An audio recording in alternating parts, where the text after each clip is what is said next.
Welcome to the deep dive, where we try to pull out the real signals from all the noise. Okay, picture this. Monday morning, you've just run a huge campaign and bam, 2,000 new customer comments land in your lap. Oof. Yeah, exactly. And you're scrolling and one just jumps out. It says, dites-vous quoi? Basically, service is terrible. Right. That gut-clenching moment. Totally. But here's the real kicker. Is that just one person having a bad day? Or is it, the tip of an iceberg, a sign of a much bigger problem hidden in those other 1,999 comments? And trying to figure that out manually. Yeah. Scrolling, reading, trying to keep track. It's impossible. It's slow, tedious, and honestly, you're probably going to miss something important. It's a huge gamble. It really is the challenge of, everything being connected now, Industry 4.0, right? Yeah. Data, especially text, is just exploding from everywhere. Social media, forums, feedback forms. It's a flood. It is. And trying to manually figure out what customers really think, or track public opinion, or, manage your brand reputation, maybe even spot a PR disaster before it blows up. You just can't do it at that scale. You drown. So that's exactly why we're doing this deep dive today. Our mission, really, is to show you how AI, actually a surprisingly fundamental machine learning method, can be the tool you need for exactly this. Yeah, tackling that ocean of text. We're going to unpack a real project, one that built an AI tool to quickly sort text into positive or negative. It's about turning that overwhelming mess of information into something you can actually use. Actionable insights. Let's get into it. Okay, so back to that dites-vous comment. Seeing it as one thing, but as the manager, you need more, right? Oh, absolutely. You need context. Fast. Is it just one person? Or are hundreds saying something similar? Knowing that and knowing it now can seriously impact customer relationships, maybe even your next product update. And the scale we're talking about, it's massive. The sheer volume of text generated literally every minute from all these platforms. It's mind-boggling. And it's not just about putting out fires in customer service. It's way bigger. Understanding what people need, how satisfied they are, managing your brand's image, spotting those communication crises really early on. Manual processing just can't keep up. The human brain isn't built for it. Nope. It needs help. An intelligent partner, you could say. Which brings us neatly to the solution. Sentiment analysis. Exactly.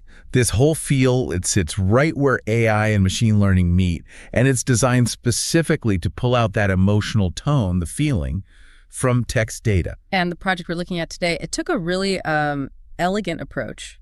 Simple, but effective. It did. They built a logistic regression model. The goal was just to classify English text. Is it positive? Is it negative?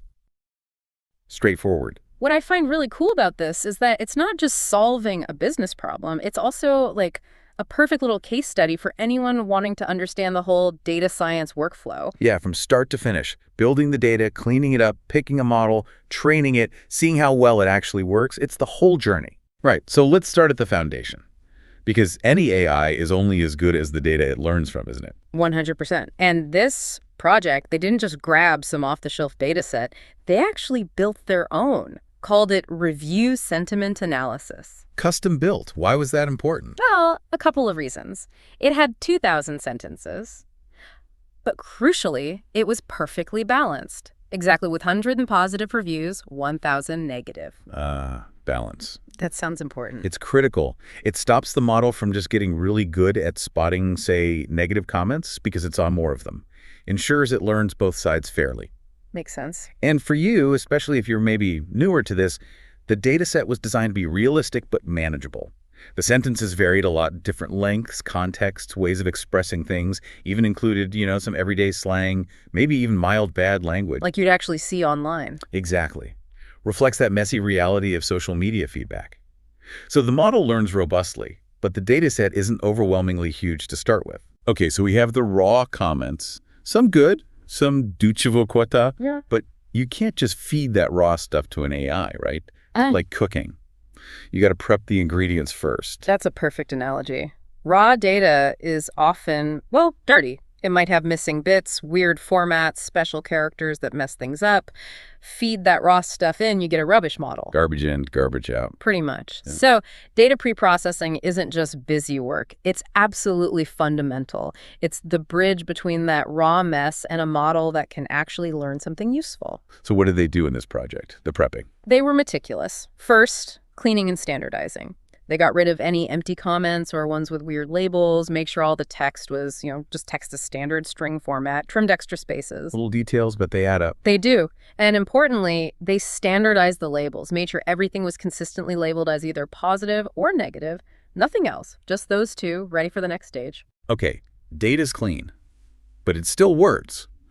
How do we translate positive or negative into something the machine understands? It needs numbers, right? Precisely. That's where something called label encoding comes in. We just convert those labels. So negative becomes, say, 0, and positive becomes 1. Simple enough. Yeah, it gives the model a clear numerical target to aim for when it's learning. This whole pre-processing phase, cleaning, standardizing, and coding it directly affects how fast the model learns and ultimately how accurate it is. Right, makes sense. Good prep leads to better results. So our ingredients are chopped, washed, and labeled 0 or 1. Now, how do we actually turn the sentences themselves into numbers? Okay, before we do the big transformation, there's one crucial step: splitting the data. Splitting. Why? Well, think about testing a student. You don't give them the exact same questions to study from that will be on the final exam, right? No, that'd just be memorization. You want to see if they actually learn the concepts? Exactly. Same idea here. You can't fairly judge a model's performance on the exact data it was trained on. That's called overfitting. It just memorized the answers. So you hold some back. Precisely. This project used a standard 80-20 split. 80% of the data, so 1,600 samples, was used for training the model. Let it learn the patterns. And the other 20%? That's 400 samples, kept completely separate, unseen by the model during training. This is the test set, our final exam. It gives us an unbiased look at how well the model generalizes to new, unseen data. Gotcha. And I see some technical terms here: stratify and random state 42. What are those about? Good catch. Stratify is really important. It ensures that the 50-50 balance of positive and negative labels we had in the original data set is perfectly maintained in both the training set and the test set. Keeps things fair. Okay, so no accidental bias in the split. Exactly, and random state 42. That just makes the random split reproducible. Anyone running the code gets the exact same split, which is great for consistency and checking results. Right. Okay, so data split, fair and reproducible. But we still have words. How do we finally get to the numbers? This seems like the magic part. It kind of is. This is where we use something called the TF-IDF vectorizer. It's a really clever way to represent text numerically. TF-IDF. Term frequency, inverse document frequency. Sounds complicated. Let's break it down. It's actually quite intuitive. TF, term frequency, is simple.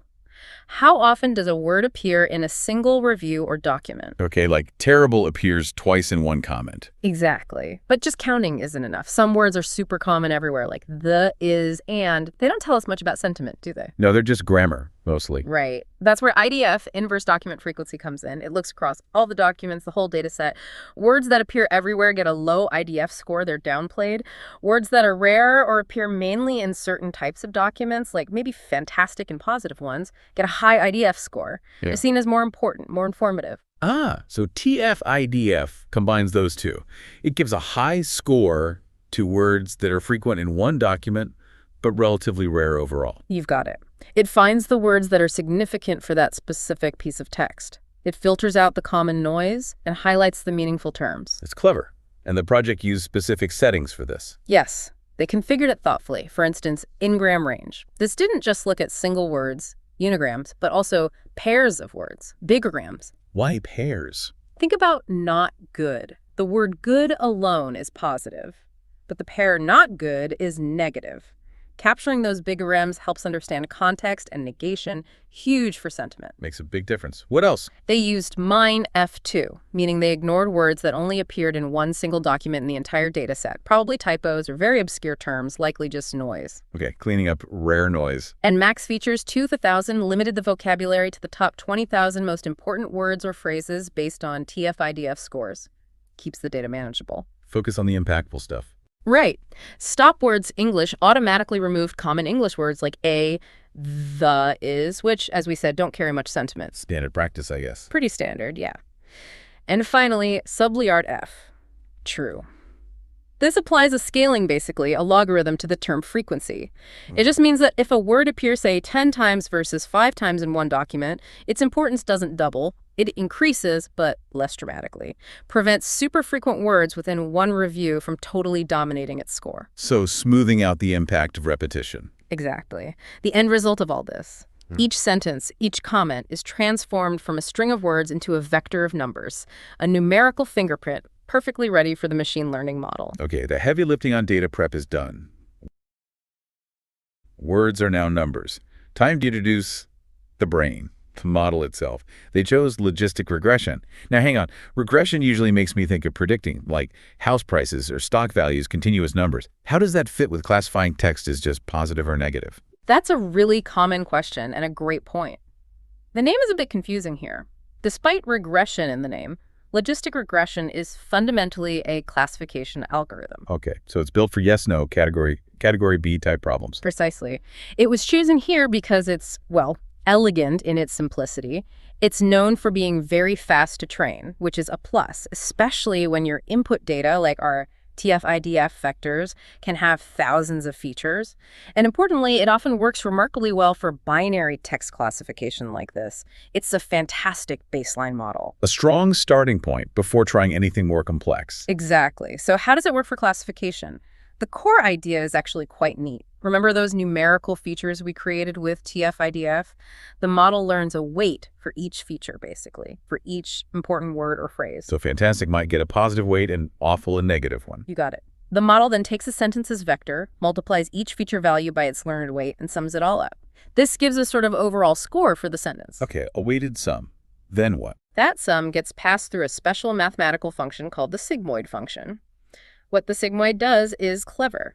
It takes any input number, whether it's large positive or large negative or somewhere in between, and squishes it neatly into a value between 0 and 1. Ah, like probability. Exactly. You can think of the output as the model's estimated probability that the sentence belongs to the positive class, which we encoded as 1. So it's like a slider. If the output number is close to 1, say 0.95 for this is amazing, The model predicts positive. If it's close to 0, like maybe 0.07 for this is terrible. it predicts negative. And the cutoff is usually right in the middle at 0.5. Typically, yes. Yeah. Anything above 0.5 is classified as positive, 1. Anything below as negative, 0. So where does the regression part of the name actually come from then, if it's classifying? It comes from that first step, calculating the weighted sum of the features. That part is a linear combination, mathematically similar to what happens in linear regression. But then, crucially, it applies the sigmoid function to map that linear output to a probability for classification purposes. Got it. Linear part first, then the sigmoid squish for the probability. Right. And for anyone starting out, logistic regression is great because it's relatively simple to grasp, easy to implement, trains quickly, and as this project shows, can be incredibly effective, especially with good text features like TF-IDF. Okay, model trained. Now for the moment of truth. Did it actually learn anything useful? Time to evaluate its performance on that unseen test set. Yep, the final exam time. This project used the standard toolkit for checking performance. Accuracy, precision, recall, F1 score, and the confusion matrix. What do those tell us briefly? Accuracy is the simplest. What percentage of predictions were correct overall? Precision asks, of all the times it predicted positive, how often was it actually positive? Recall asks, of all the truly positive cases, how many did the model find? F1 score is a balance between precision and recall, and the confusion matrix gives you a detailed breakdown of correct predictions versus errors for each class. Right, a full report card. So what were the results? Drum roll. The results were, well, frankly, stunning. The model achieved 100% accuracy on the test set. 100%. Seriously. On all 400 unseen sentences. Every single one correctly classified. It's like getting 400 out of 400 on that final exam. Flawless. Wow. Okay, tell me about the confusion matrix. How did that look? It was perfect. It showed 200 samples that were actually negative were predicted negative, and 200 samples that were actually positive were predicted positive. 0 misclassifications anywhere. So it never called a positive comment negative or a -1 positive.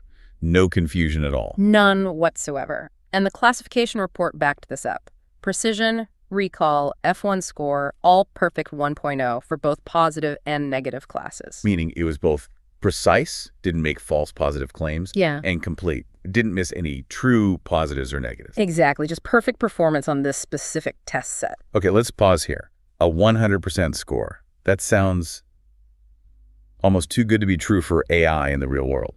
And that's a very important reality check. You're right. Achieving 100% accuracy is extremely rare when you're dealing with messy, unpredictable, real-world data. So why did it happen here? Was the test too easy? It's more about the conditions. Remember, the data set was relatively small, 2,000 total samples. It was meticulously cleaned, no weird formatting, no ambiguous labels, and it was perfectly balanced. The controlled environment. Exactly. In this very clean, balanced, relatively simple setup, the logistic regression model, combined with the effective TF-IDF features, was able to learn the patterns extremely well. There wasn't much noise or ambiguity to trip it up. Does using a separate test set protect against overfitting here? It helps significantly, yes. It shows the model generalized well to data from the same clean distribution. But the project itself rightly points out a crucial caveat. This amazing 100% performance might not directly carry over if you threw truly wild, messy, sarcastic, misspelled social media data at it. So it needs more validation on messier data. Absolutely. But what it undeniably demonstrates is the sheer power of a relatively simple algorithm like logistic regression when, and this is the takeaway, it's fed high-quality, well-prepared data. That seems like a really important lesson. So what are the big takeaways for someone listening, maybe someone learning about AI or someone facing that 2,000 comment problem? I think the first big one is you don't always need the biggest, most complicated, state-of-the-art deep learning model, like, a giant BERT model, to get really good results. Simple can be powerful. Absolutely. This project is proof. A straightforward logistic regression, when paired with smart feature engineering like TF-IDF, can be incredibly effective, especially for a binary task like this. And the second takeaway seemed to be about the data itself. Oh, definitely. If there's one thing to hammer home, it's that data quality is king. Or queen. Seriously, a clean, balanced, well-processed data set often has a bigger impact on your final results than tweaking the algorithm endlessly. Garbage in, garbage out, but quality in. That gives even simple models a chance to shine. So this whole project, it's like a mini masterclass in the data science workflow. It really is. It gives you a solid grasp of the entire pipeline, from raw data to evaluation.